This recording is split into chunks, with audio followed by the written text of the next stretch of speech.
So this area right here is where one of the big garbage dumps in Phnom Penh used to be.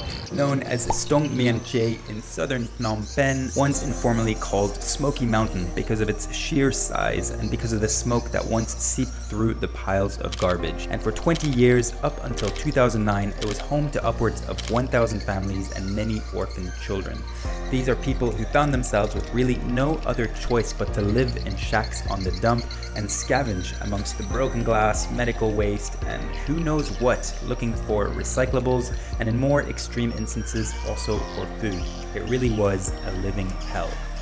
And after the dump found its way into the global spotlight in 2009, Cambodian authorities decided to relocate the dump to the other side of the city, and now waste pickers are denied access. The authorities thought the dwellers of Steung Meanchey would abandon the site, but they were wrong. On the contrary, more people have continued to show up. Until this day, many dump-related industries remain. The soil and water also remain contaminated, and the realities remain harsh. Really quite something. The smell is very strong. Perhaps not the most heartwarming introduction to a video, but it is the daily reality of many around the world. And today in this video, we will be donating bikes to this very community through a great charity known as the Cambodian Children's Fund. And this video is not so much about us donating bikes to kids, but about the kids themselves, who happen to be some of the most deserving kids. And that is the topic of today's video. For some additional context on bikes for kids, do feel free to check out episode 1 and episode 2. For now, let's rewind, recap, and start the video. Hi.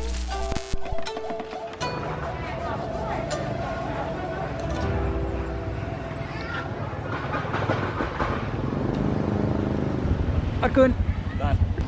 Welcome back to episode 3 of the Bikes for Kids Chronicles. Today we're out to document one of the bike drops, one of many actually. Much has happened since the last video. Bikes are now distributed across the Kingdom of Cambodia, but today is a special drop for us. So I'm here back at Botanico to meet Derrick and Ty and debrief on the situation with our 150 bikes. So while we wait for our morning coffees, I'm gonna get a little update from Ty on the latest bike drops. So Ty, over to you. What have you been up to? Just a quick update.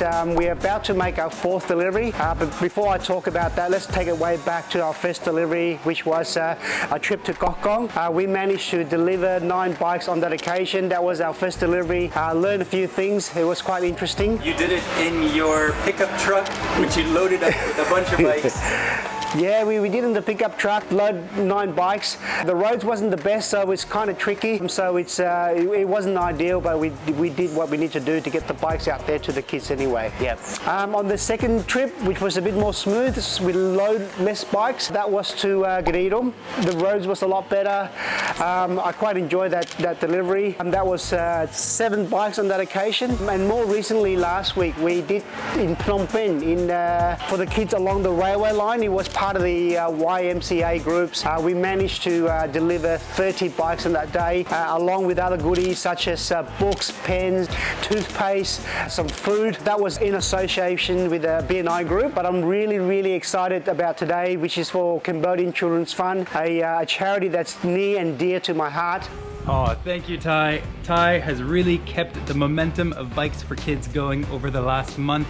We don't really have the logistics all planned out for any of these drops, but Ty has loaded up his pickup truck, driven across the country, distributed the bikes, and that is just leading from one thing to another. And today we're off to do our biggest drop yet, 35 bikes to the Cambodian Children's Fund, which was founded in 2004 by none other than Scott Neeson, a former Hollywood jet setter turned humanitarian, now known as Cambodia's Hollywood dad. But we'll get into his story a little later in the video.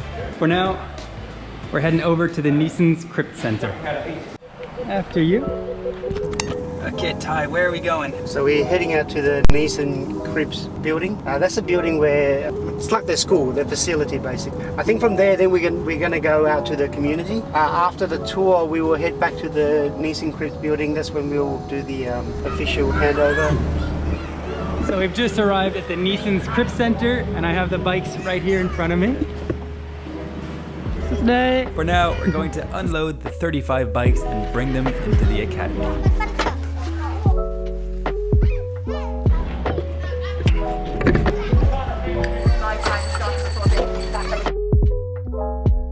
I have made a new friend.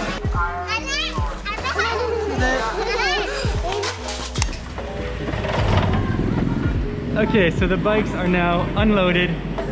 Derrick's doing some final adjustments. So this right here is the Neeson's Cribs Academy, and just for a little bit of context, this is where the academy is located, and this is where the dump used to be. And here are the 35 bikes that we'll be donating to kids today.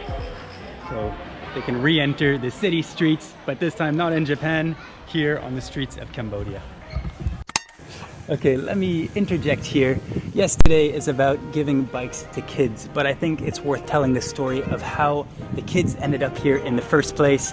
And this is really the story of Scott Neeson. So Scott, if you watch this, or when you watch this, I do apologize if I've butchered any of your story. I was taking notes as we went on our tour, and here is what I gathered. So Scott Neeson was formerly a big figure in the Hollywood film industry for 26 years, where he was president of 20th Century Fox International and executive vice president of Sony Pictures Entertainment. And in this career, he brought to life some of the biggest blockbuster movies, including Titanic, Braveheart, Star Wars, all movies I am pretty 100% sure you have heard of. So he really was a hotshot in the Hollywood film industry, evidently very good at chasing success. But his definition of success changed somewhere along the way, and he went from a life of great materialism to a life of great purpose, which really began when his intrigue for meditation led him to Cambodia, during which he also visited Steung, Meanchey, and came face to face with the harsh realities of life. And this, as I understand it, was a very poignant moment that led to quite an extreme pivot towards this life of greater purpose.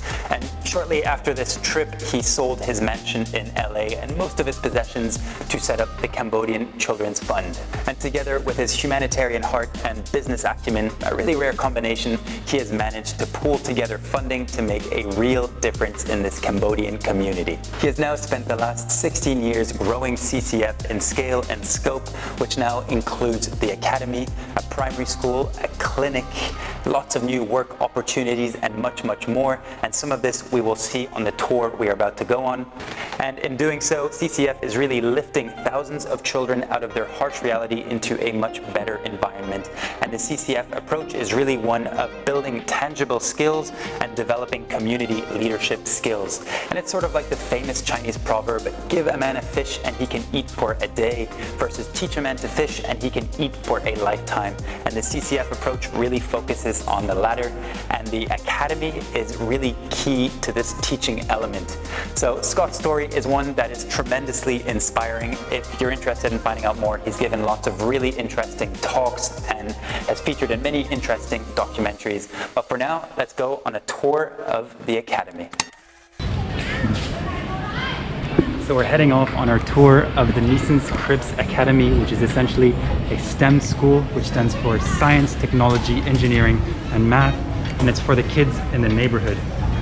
The Neeson's Cribs Academy, NCA, is an educational facility 300 meters from the former landfill site that brings a world-class education to some of the most underprivileged Cambodian children. The NCA includes state-of-the-art IT equipment, art studios, science labs, access to the latest technologies, and really offers a high standard of education for upwards of 400 students. And the NCA is really aimed at developing multi-skilled and fully rounded students by bringing them up to and beyond the level needed for attending university and to also thrive in a dynamic economy, which is easier said than done, as some of the NCA students have a lot of catching up to do. But thankfully, the academy is here, which gives children the tools they need to lead their families and their communities to a better life. Let me step out for a second. So I'm quickly stepping out of the tour, and I'm starting to better understand what the Neeson's Cribs Academy is all about. So I just came from the media club, where they are making a magazine in InDesign, and they learn all sorts of other graphic design skills, video editing skills, so skills that the kids can really take and apply in the real world and turn into jobs. And together with the leadership skills they develop here, they really become equipped to be Cambodian leaders. So thanks to this academy, sort of parachuted into this more impoverished area, it still allows the kids to lead the best life possible for them. Okay, let me find the rest of the group. So I wandered off and got a little lost, and I've ended up on this rooftop. Bussy, did you catch what this place is all about? Well, this is the Neeson Crips Academy garden. Here the kids have the opportunity not only to grow vegetables, fruits, but as well this is a very important project because since they started this garden, the temperature in the building decreased 2 degrees. Hey, that's really interesting. We then moved on from the Neeson Crips Academy and went to visit the nearby Rice Academy, a primary school also set up and run by CCF, which is also next to the CCF community, which I will take you on a tour of right now. So CCF does much more than just support children, it supports entire communities. And right now we're about to walk through one of the communities that they support today. And this community was set up by CCF together with World Housing, a Canadian social venture whereby when they sell a condo in Canada, they finance and build a home for a deserving family here in Cambodia on the condition that the family commits to prioritizing their children's education. And so far, they have built homes for 500 families. It's just a day. It's a day. They all seem very friendly so far. No, I think the girls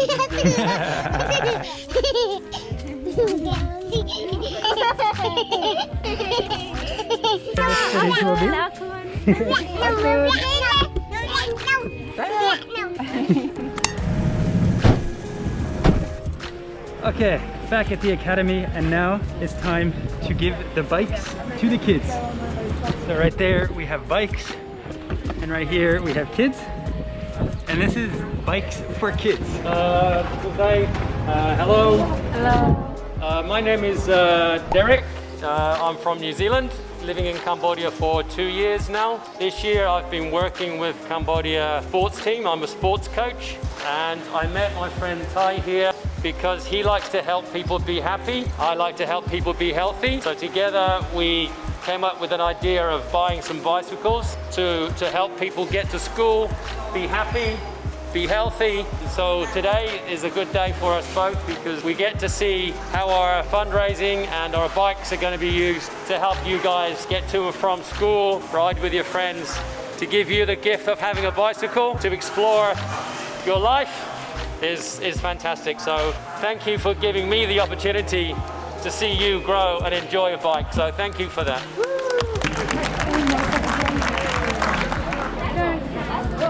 Okay, so the kids have all gone ahead and picked out their bike of choice, and just a little bit on how the bikes were allocated.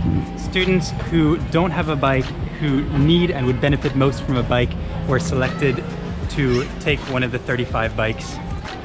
So here they are with their new second-hand bikes.